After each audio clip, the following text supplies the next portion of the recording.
Hi and welcome back to Finders Beepers History Seekers. Now this week we're somewhere that is horrendous. Another one of the videos where I go to somewhere where something terrible has happened. So a couple of months ago I went over to Asia and I saw what Pol Pot had done. Now I'm in France and we're looking at a village where the villagers were totally massacred by the Nazis, by the German army, and it is horrendous. So we're just entering in the main road into a village called Oradour-Sur-Glane or Glane in France. Now this place was a bustling little village and in 1944, just a few days after the D-Day landings, the Germans were looking to seek revenge against the French that had helped the Allies escape from France. So in a number of little villages around France, they went in and they totally massacred the village. This place, 600 people, or just over 600 people died. I think it was around about 640, 200 women, 200 children, and around about 190 men were all put to the death. And it is harrowing already, and I've only walked through the tunnel with the photos of the people that died here and just up this main bit. I've not even had a chance to look at anything yet, but I can feel it. I can feel the sadness, and I love the fact they've kept this place, because if you look behind us there, they've moved the town just to the other side of the main road, and they've kept this place as a memory to what atrocities happened. Now it's open to the public. It's a national reminder of the things that happened, and there are 6 sites within this place where the murders took place. Now I'm gonna have to try and work out which bits are which, because it's not obvious. I can see Freddie hiding down here behind some of the bricks. I wanted to bring him here though, to show him and make him realise how awful things can be. Now I know that sounds like a bit of a weird lesson, telling him about how terrible the world is, but it's more to help. If you spread things like this, it helps people hopefully not do it again. Whether that's going to happen is another thing, but it just shows a bit of respect coming and looking at these places. And it's crazy that people can do this to each other. Now a lot of the houses have fallen down, some of them were actually burnt down, and it's not just a load of empty buildings here. There are other things that have just been left behind.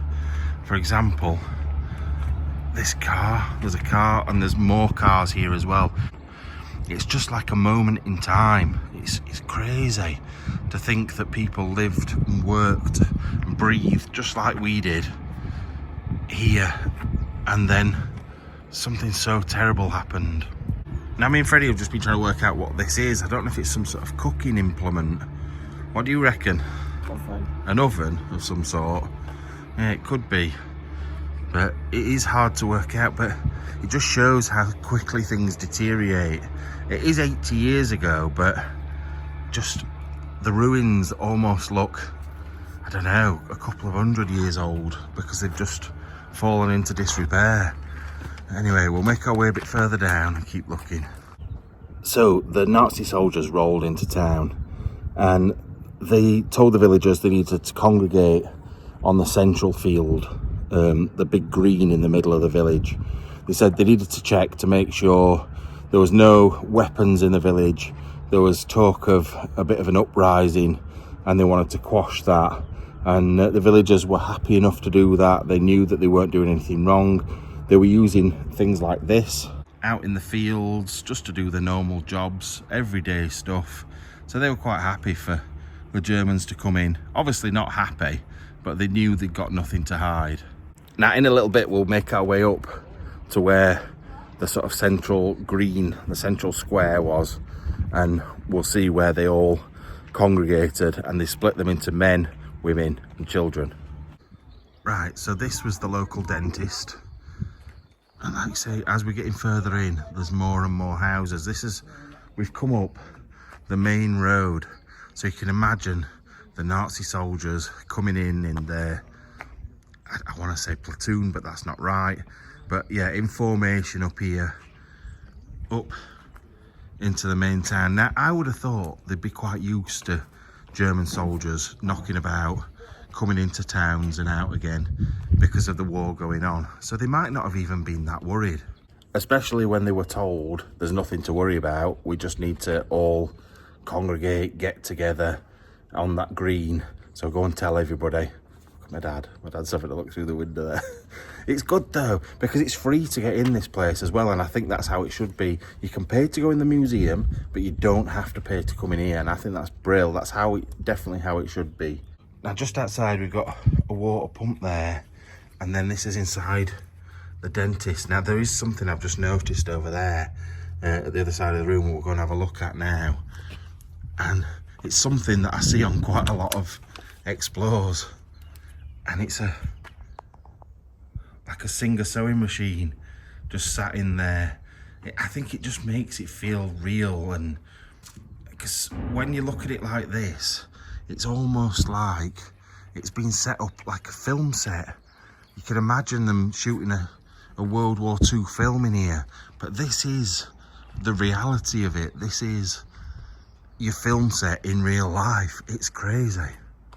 Right, so this would have been someone's front door steps, and they've blocked the bottom of the door off, obviously, to stop people getting in.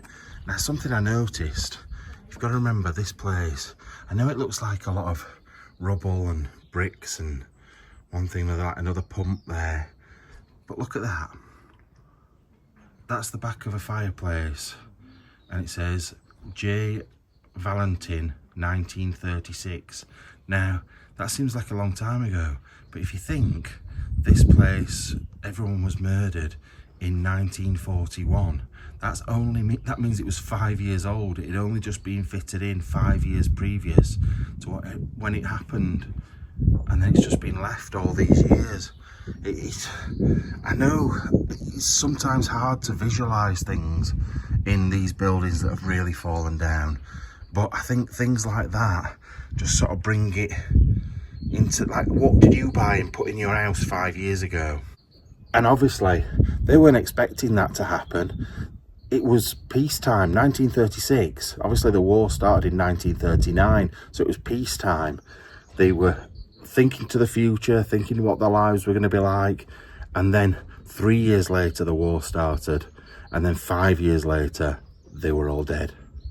So this is that same building that we've just been looking in, where the steps came up, and I'm showing you, and on here, look, it says J. Valentin, who was the guy whose name is on that piece of metal, and he was a barber.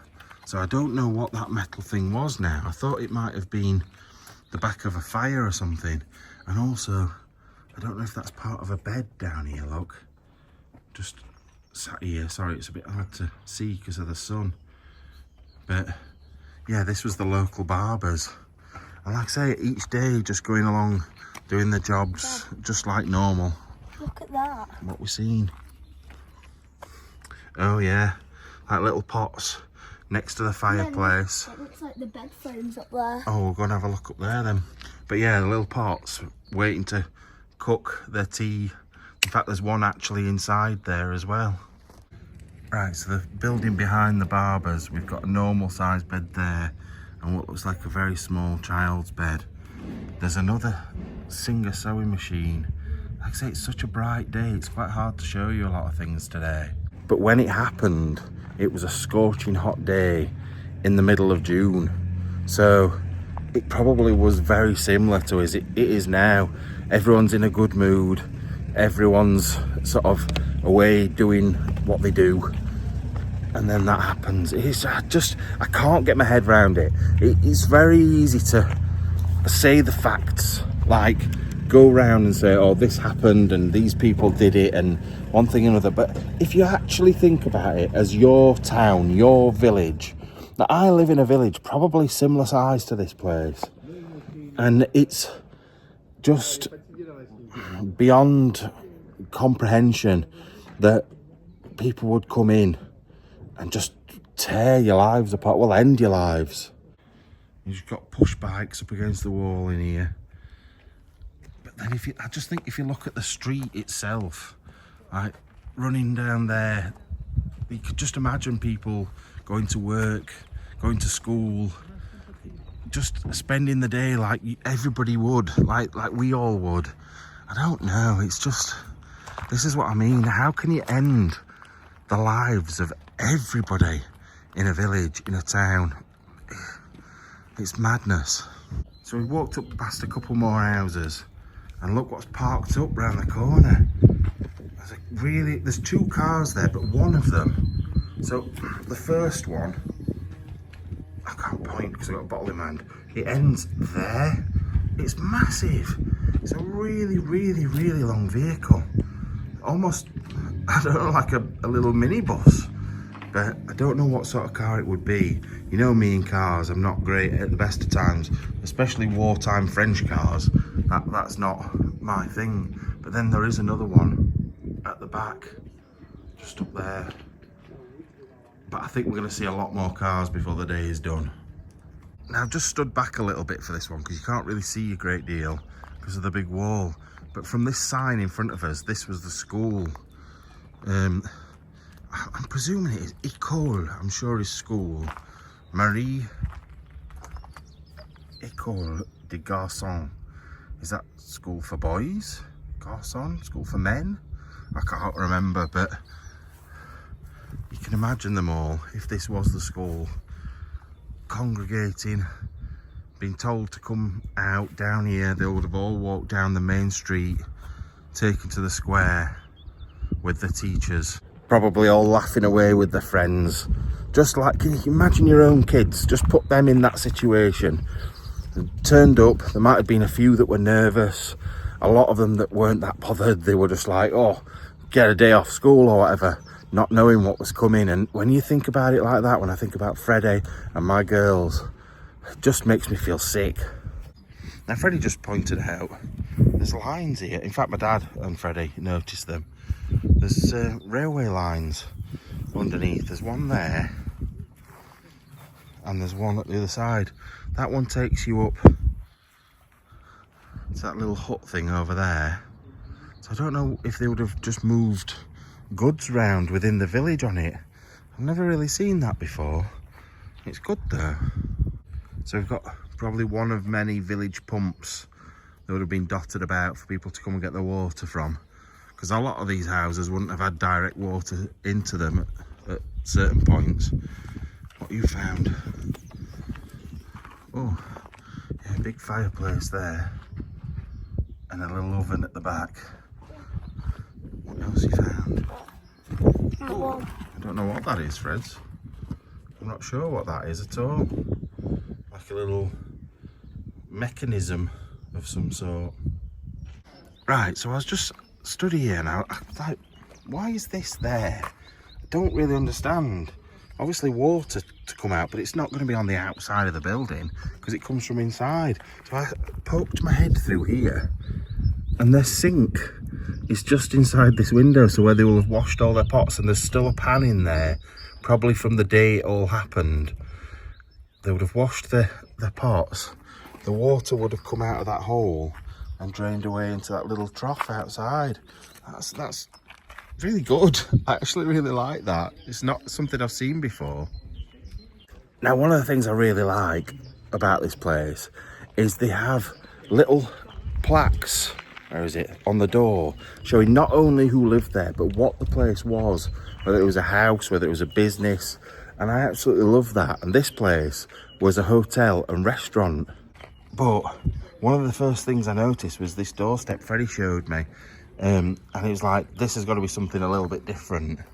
Looking through the door, it's quite a big building with a big oven down there. I know, I can't see what it says on the plaque, but yeah, this was the hotel and restaurant, and it went all the way along here.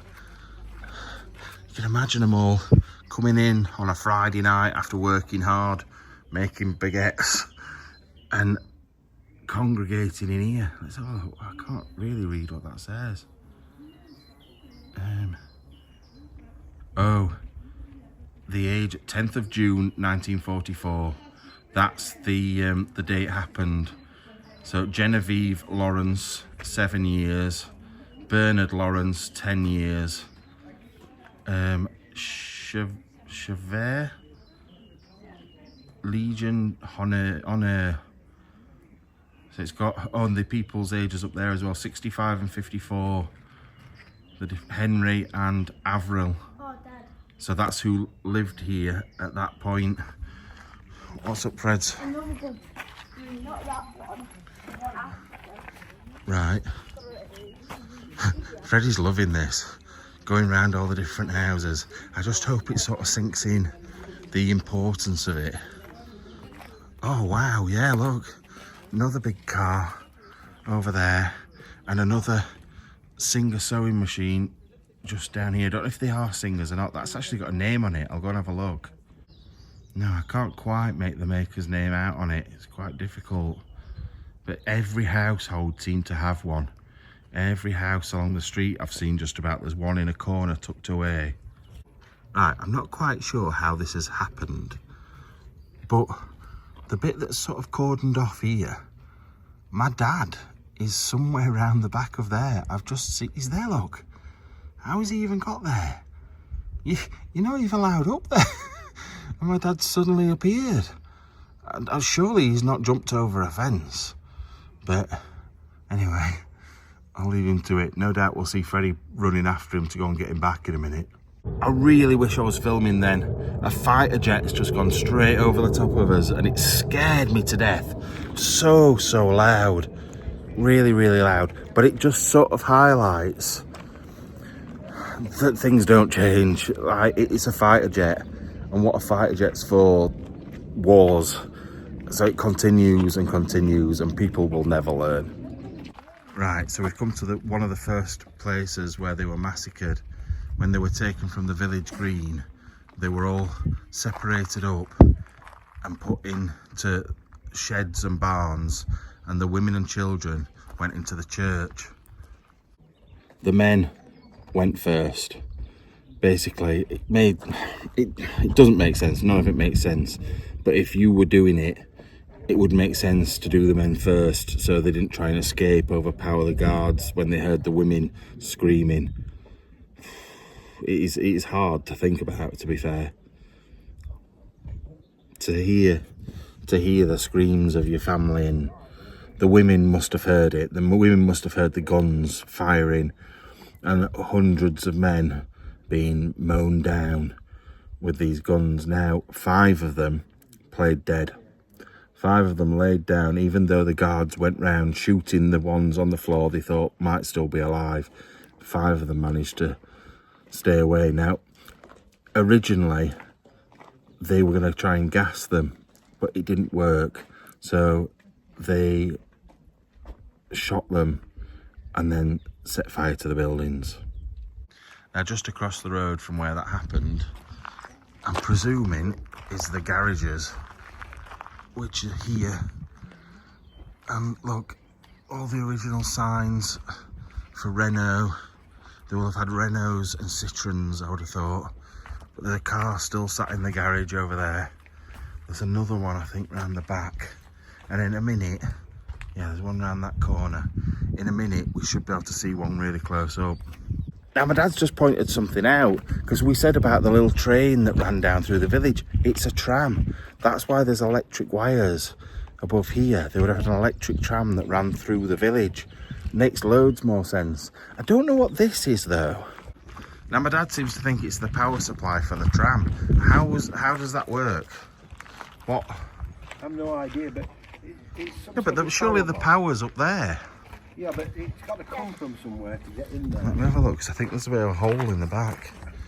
Yeah, there is wiring and stuff in there, so it would make sense, I suppose. What we got in here? Freddie, we're not going in. I've taught you to explore far too much. Oh, this fence is easy to get over. That's what.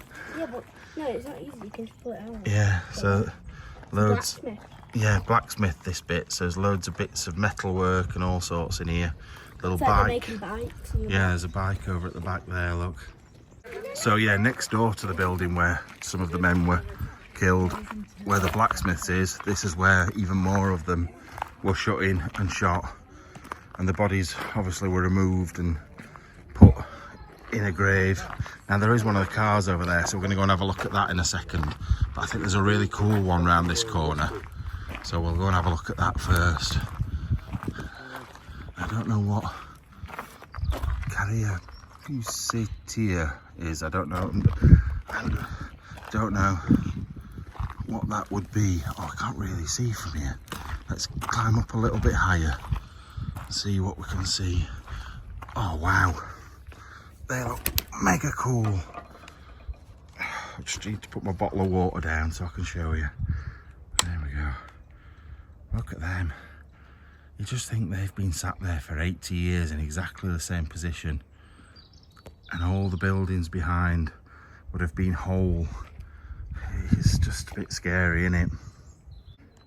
Just having a look, what do you think, what make do you think that is? I've never seen that before. Well, that's possibly put on after. No, definitely not. I've never seen one of those before. But then again, it's French probably. Yeah, I'll have to try and work it out. But if you look inside, it's still got the remnants of the seats, the brakes, the handbrake, and the dials on the front. Even got a sunroof. Imagine bombing around that in the 30s and 40s. It's just amazing, really. Right, just up from where the car was, we've got a big green. Now this is where everybody from the school, everyone in the village would have been brought all onto this big area. Now they would have been told there's nothing to worry about. They all needed to stick in age groups, in sort of men and women. So the younger men were taken off, the older men were taken off, the children and the women went off in one group together. But they would have all been stood round chattering. A lot of the adults probably would have been worried. Some of them might have thought it was just relatively normal. But what was coming must have been horrific. And the thing is, it's right outside the butcher's, which I think is awful. It really, really is. But yeah, just think about it. Think about it being your town, your village, where you live, and the people that you love all stood together, sort of wondering what was coming next. Now these weren't just Nazi soldiers, it was the SS. So they were the cruelest, most evil out of all of sort of Hitler's guard, and they'd come down with the intention to kill. They were on the retreat. They knew what had happened with D-Day. They knew that the war was turning and they wanted to get their own back. So not only have they come and done it in a vicious, horrible way, they've come saying it's fine, don't worry, we're just here to check a few things out. Just get all the village together. Probably spoke to the Lord Mayor or whoever it was for the town, one of the elders. Get all the village together, don't worry, we're just going to section you up into men and women, and then you'll all be on your way and back to work. And then it would have been like, we'll take the ladies to the church. And if you think about it, the church is the place that you would feel the most safe. You're not going to think something bad's going to happen there. But what happened in that church is almost worse than what happened to the men. Right, Freddie's looking in the trees because he's just been looking down here, sort of off the beaten track. On a bit you're allowed to go on, and he's found lots of pieces of pottery. So all the plates and dishes, because you've got to think all the things that have been in their houses have got to have gone somewhere. And this has been built into a bit of a mound. So I wonder, because it was all sticking out of the ground, if all the possessions and things and the rubbish from the town where it had been smashed up had been put into this bit of ground. I'm not sure, but either way, it's leading up to the cemetery. It's so peaceful up here. To say there's so many people as well, it's lovely. Now there is 6 different places around the town where they were killed. Place. Yeah, this is the 6th one. We've seen one of them already. 2. Oh yeah, there was 2 buildings next to each other, weren't there, up there?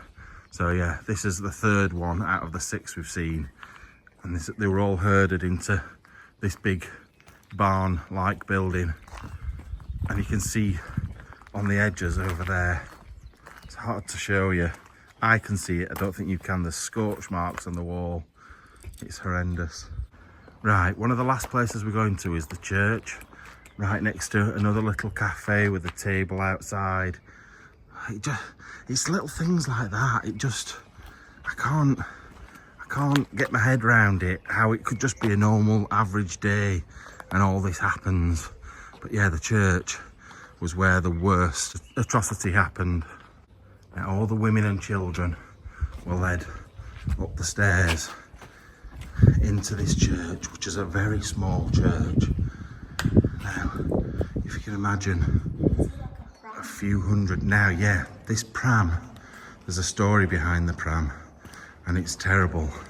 It's absolutely terrible, to be fair. So this pram was left exactly here for a reason. It's bolted down to the ground now. But when they came in and found all the bodies, there was a 4-month-old child just sat in the pram dead. And if you look on all around here, there's bullet holes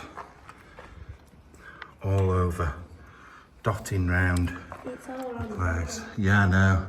If you look up here, now the story of what, oh yeah, they are. There's loads of little Whoa. holes dotted Looks in. like there's like a machine gun shot in that bit. Yeah, it's really bad. Anyway, I'll just tell you the story of what happened when they came in here. So just like the men, they were told everything was okay. They were brought down to the church, a place of peace, a place they didn't expect anything terrible to happen. And then the doors were locked and gas was thrown in here. Now, due to the heat, because it was, like I said, it was a really hot day, and the gas expanding, the windows broke, the stained glass windows broke, and they ended up throwing a grenade in and then coming in with the machine guns and finishing everybody off. And that's why the bullet holes are all over.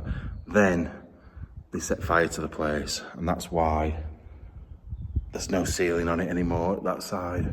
It was totally burnt to the ground, and that's probably where most of the bodies ended up getting mixed up, because it was almost impossible to determine who was who. But yeah, if you look at the windows up there, that's where they would have blown out. And then the door to get in and out of this place is up there next to the confessionary box. And then, so the Germans would have come back in here and opened fire in this direction, straight at that. The baby would have been sat in the pram right there. It's just so sad, it really, really is. And then to finish it off by burning the place down, it's just crazy. Right, we're gonna head from here up to the cemetery, go and have a look round and obviously pay our respects. Right, just making our way up to the cemetery. We've just come across a bit of a car graveyard. Look at all those. Oh, it's so bright. I've had to put my hand there, look, to stop the sun. But yeah, there's loads of them in there. And finally, we've made our way up to the graveyard. Now, I'm not going to go around every single grave because there's obviously over 600 graves in this place. But pretty much all of them are exactly the same. Somebody that's died on that exact date, 10th of the 6th, 1944. It's just so sad. It really is, especially because it's not just adults, it's children, and it just, I don't know, it's really hard to take in. Now, not all of them are, because the original grave will have been for that, but other family members have been put in the same grave and reunited. But look, if we go around to this one, this little boy here on this side. In fact, two little boys. One born in 1938 and died in 1944 at the massacre. The other one born in 1934 and died in 1944. Freddie is almost 10. So that's like Freddie and say if he had a younger brother. It's so sad. It really, really is terrible. I can't, like, Freddie's so full of life and just, it's really hard to look at, to be fair. It really is. Thinking about your own family and friends, and because that's it, it's not just like a couple of family members, it's everyone that they would have known in the whole village that's gone in one go.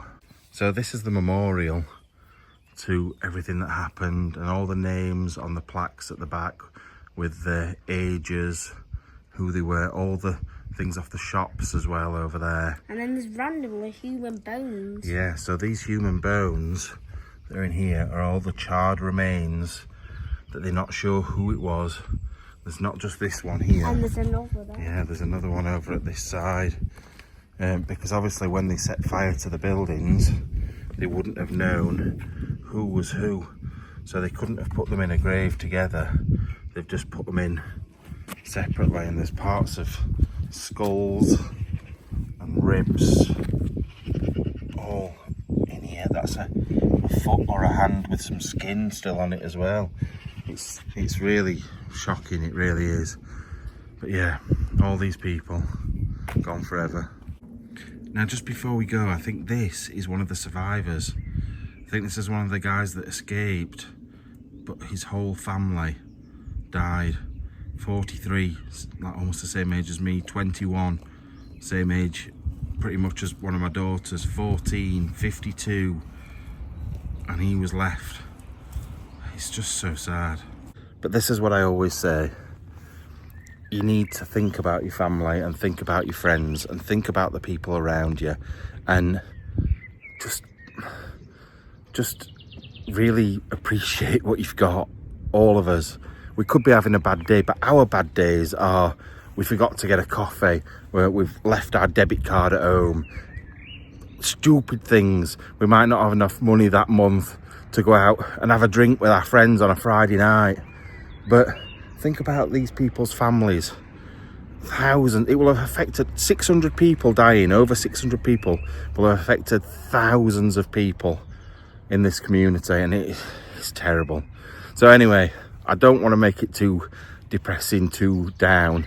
It needs to be about changing and about appreciating and remembering. So enjoy the rest of your day. I love you all. I'll see you later.